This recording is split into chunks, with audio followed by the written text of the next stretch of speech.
Because of the large acreages sown these days and the very tight time schedules that have to be followed, the Bettinson TC4 has been designed with output and reliability in the forefront of our minds.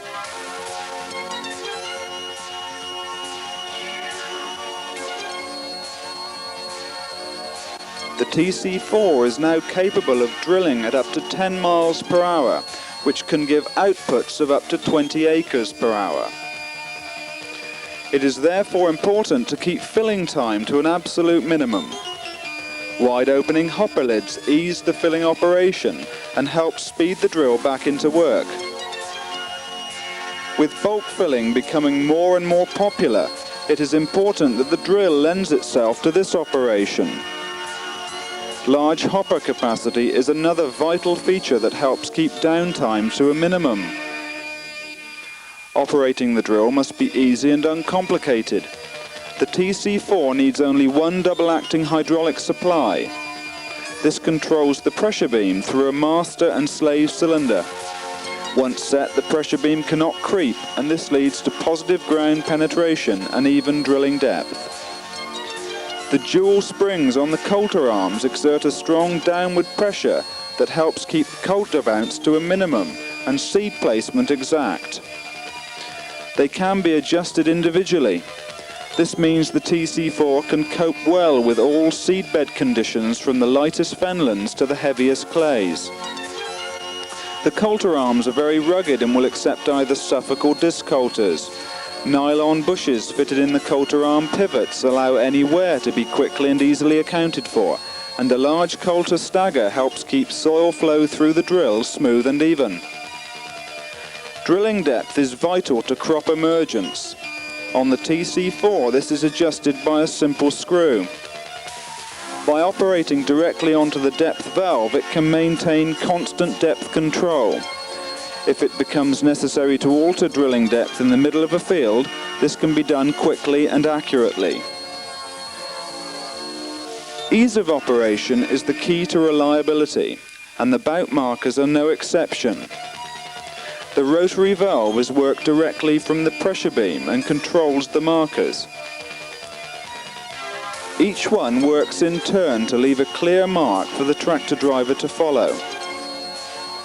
Wheel or centerline marking can be used, and the marker discs are adjustable for angle. When in the field, marker overhang has been kept small, and so too the likelihood of damage. The TC4 is the first trail drill to use a true low ground pressure tyre that spreads the drill's weight evenly over the soil. Not only does this reduce the risk of ground compaction, but it makes the drill easier to pull and gives a smoother ride at high forward speeds. As you can see, the contacts area is far greater than the traditional tyre, which eases compaction and gives a better crop emergence in the wheelings.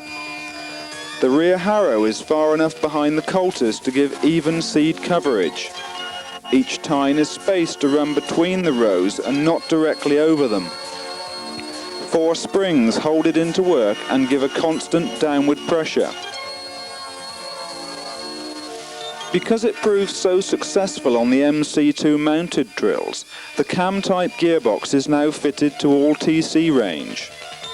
For calibration, the box is set to 50 on the scale, and the necessary seed cups are removed. They're held in place by R-clips, so this takes only a few seconds. These are replaced with the calibration tray, which will catch the necessary seed. The gearbox can then be turned the correct number of turns. The metered seed can be seen clearly through the VisiFlow windows. This is then accurately weighed, and all you have to do is divide your required seed rate by the weight of material in the tray to get the setting number. Move the pointer on the cam box to this number and the drill is calibrated. So as you can see, the drill is easy to set, easy to reset, and easy to alter. The flexible feed rollers form the heart of the drill's metering mechanism. Because they are soft, very little seed damage takes place. And with each roller having 24 staggered flutes, the evenness of feed is excellent and the crop emergence second to none. Tramlining on the TC4 is carried out by a cab-mounted control box.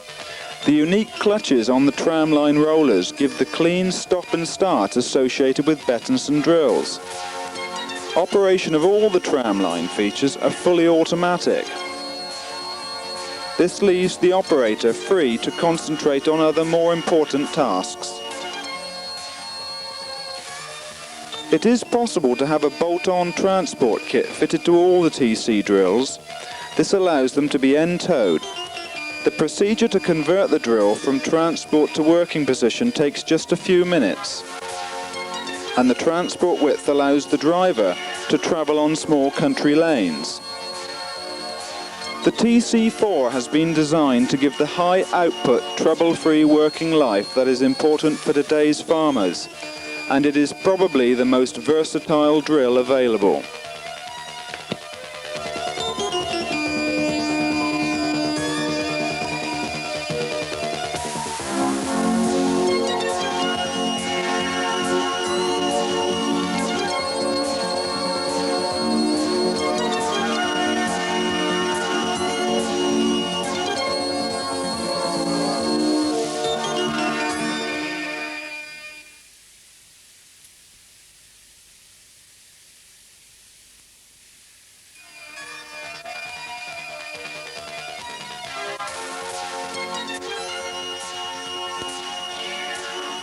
The Bettinson MC2 drills are built to the highest standards of quality to give years of trouble-free working.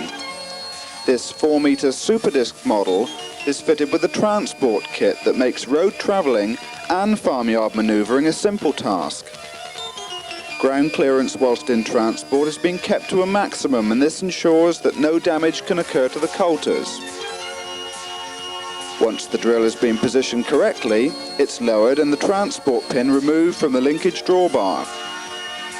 The tractor can then be coupled to the front of the drill and all the necessary connections can be made. The MC2 requires only one double-acting supply to operate the bout markers and one electrical connection for the tramliner.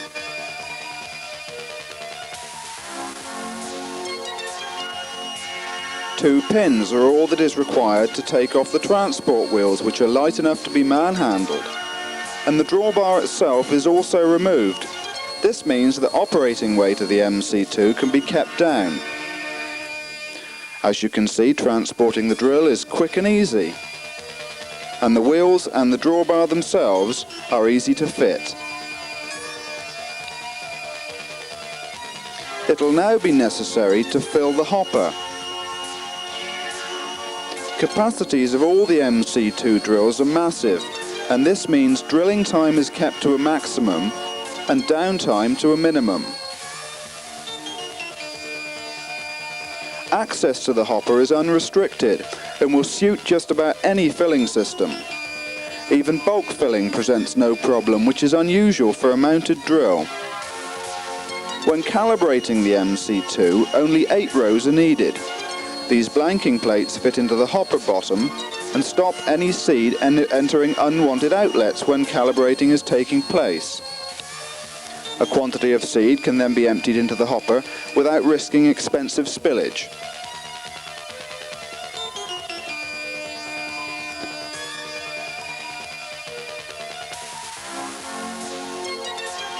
The seed cups are in banks, which makes removing them very simple. When this has been done, they can be replaced by the calibration tray.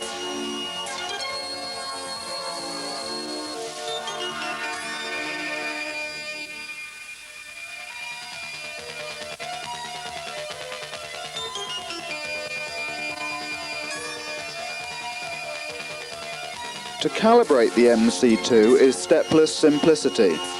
The cam-type gearbox gives infinite adjustment to cope with all seed types.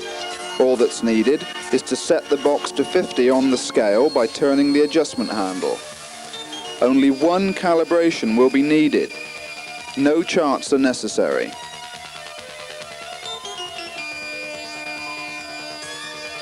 drive wheel is turned the correct number of times, and the metered seed from the soft rollers is collected in the calibration tray.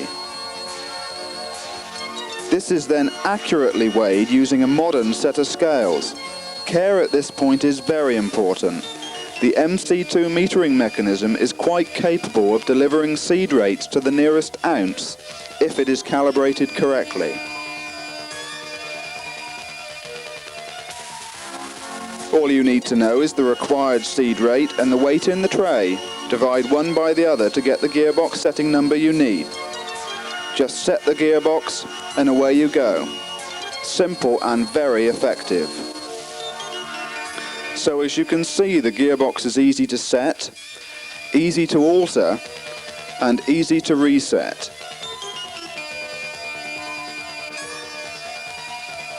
Tramlining on the MC2 is taken care of by a cab-mounted control box. This allows 6-bout working and, as always, provides the clean stop and start to tram lines that are now associated with Bettinson drills. Coupled with the gentle and even metering of the flexible rollers, these features give a crop emergence second to none. Getting down to the root of the drill, coulter depth setting is again accurate and effective. It has enough adjustment to allow even beans and peas to be sown, and can be carried out by one central lever. This in itself is quite a boast for a mounted drill and sets new standards of accuracy. Unique features don't stop there on the MC2. This parallel coulter linkage is designed to make coulter bounce almost a thing of the past. By clever use of springs and pivots, ground following of the coulters, whether discs or Suffolk, is excellent, but coulter weight is still only small. Other benefits are gained from the system as well. A massive 12-inch float allows stones and rocks to pass while still keeping a constant coulter angle, important for seed placement. And finally, because the coulter arms are so short, the drill's weight is kept well forward, making it easy to lift. These are just a few of the advantages of the new MC2 Bettinson drills, almost certainly the most advanced mounted seed drills in the world.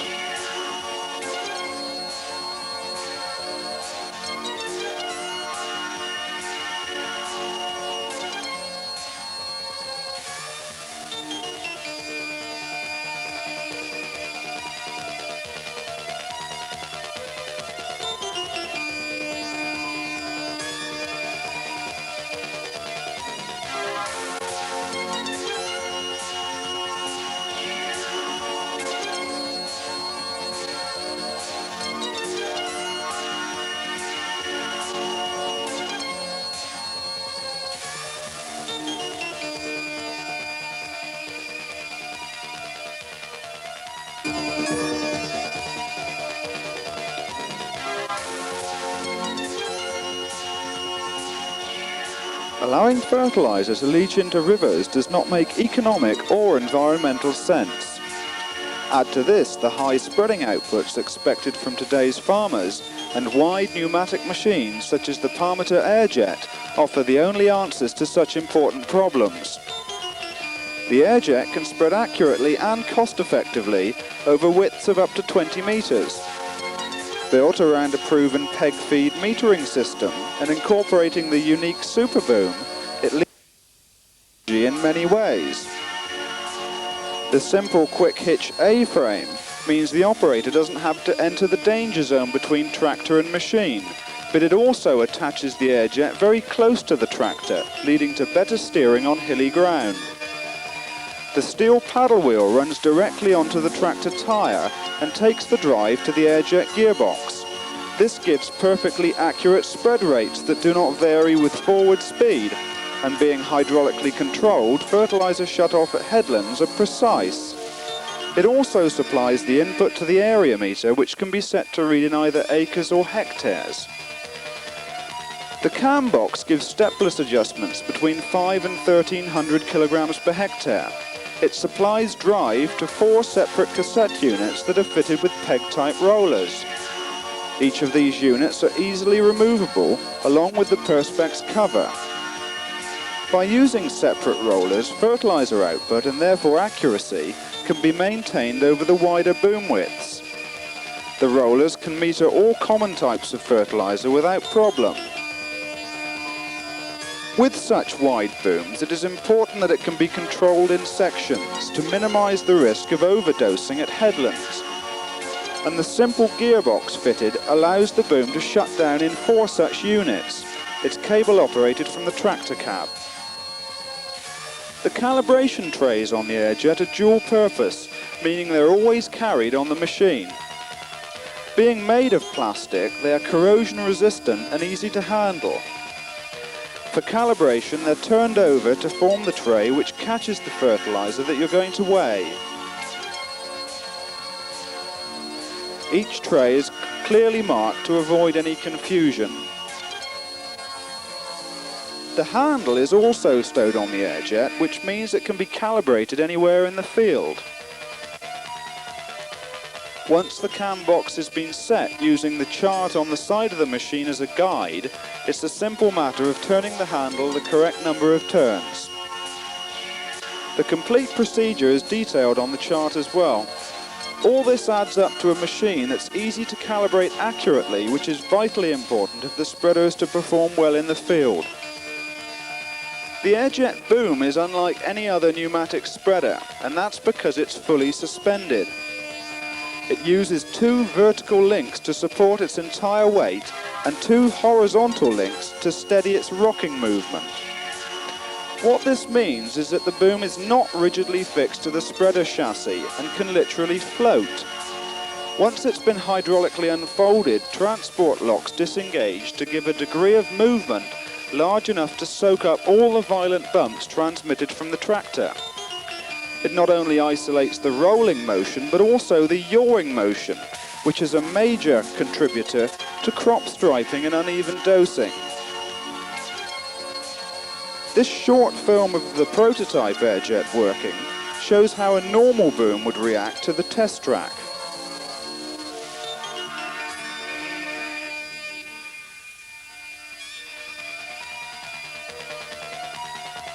But using the suspension system, the boom glides steadily, preventing the damaging shock loadings.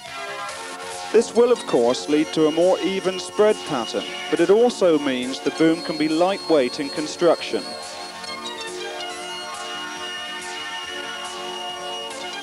The spread outlets are positioned to spread upwards. The effect of this is a perfect spread pattern because the fertilizer does not hit the crop until well after it's left the outlet, and the outer sections of the boom are protected from damage by a self-setting breakback. Again, the idea of this is to prevent shock loadings on the boom, which could lead to early fatigue failure. When all these features are combined into one machine, the outcome is a high output, accurate and reliable spreader.